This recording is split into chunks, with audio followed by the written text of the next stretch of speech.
Dans la leçon précédente, nous avons vu ce que fait l'analyse fondamentale et comment l'offre et la demande affectent les marchés. Dans cette leçon, nous aborderons les facteurs qui influencent les taux de change. Un grand nombre de facteurs influencent un taux de change à court, moyen et long terme. Dans cette leçon, nous en aborderons 3. Nous commencerons par les facteurs de croissance. Dans l'ensemble, les pays dont l'économie croît plus rapidement sont souvent de bons endroits pour investir. Dans ces pays, les possibilités d'expansion sont généralement plus nombreuses, tandis que l'augmentation des revenus crée une demande. Il est courant que des entreprises étrangères veuillent s'installer dans ces pays. Elles souhaitent également acheter des entreprises, construire des usines, ouvrir des magasins, tandis que les investisseurs étrangers veulent acheter des actions d'entreprises opérant dans ces pays. En fait, tout le monde veut une part de la croissance économique du pays. Ces facteurs stimulent normalement la demande de la devise du pays et entraînent son augmentation. Il convient également de prendre en considération la balance commerciale du pays, c'est-à-dire le montant que le pays reçoit pour l'exportation de biens et de services, moins le montant qu'il paye pour l'importation de biens et de services.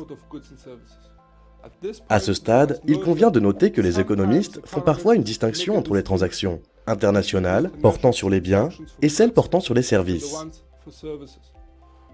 D'une manière générale, les pays qui enregistrent des excédents commerciaux persistants ont tendance à avoir des devises fortes. Inversement, les pays qui négocient régulièrement des déficits commerciaux ont tendance à avoir des devises plus faibles. Pourquoi? En effet, la demande de monnaie d'un pays dépend fortement de sa nécessité sur les marchés internationaux.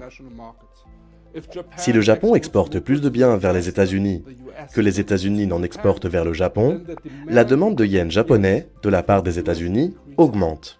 Par conséquent, le yen pourrait se renforcer par rapport au dollar, ce qui entraînerait une baisse de la parité dollar-yen. De même, les pays disposant de ressources naturelles gagnent des devises étrangères en les exportant. Cela conduirait pratiquement à une appréciation de la valeur de leur monnaie. Il est compréhensible que le marché lie également la valeur de la ressource naturelle à la valeur de sa monnaie de manière linéaire.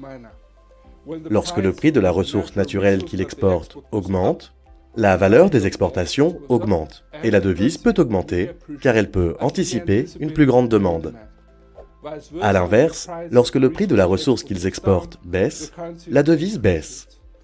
Sur le marché des changes, les exemples classiques de telles relations sont le dollar canadien et le pétrole, le dollar australien et le minerai de fer, le dollar néo-zélandais et ses produits laitiers.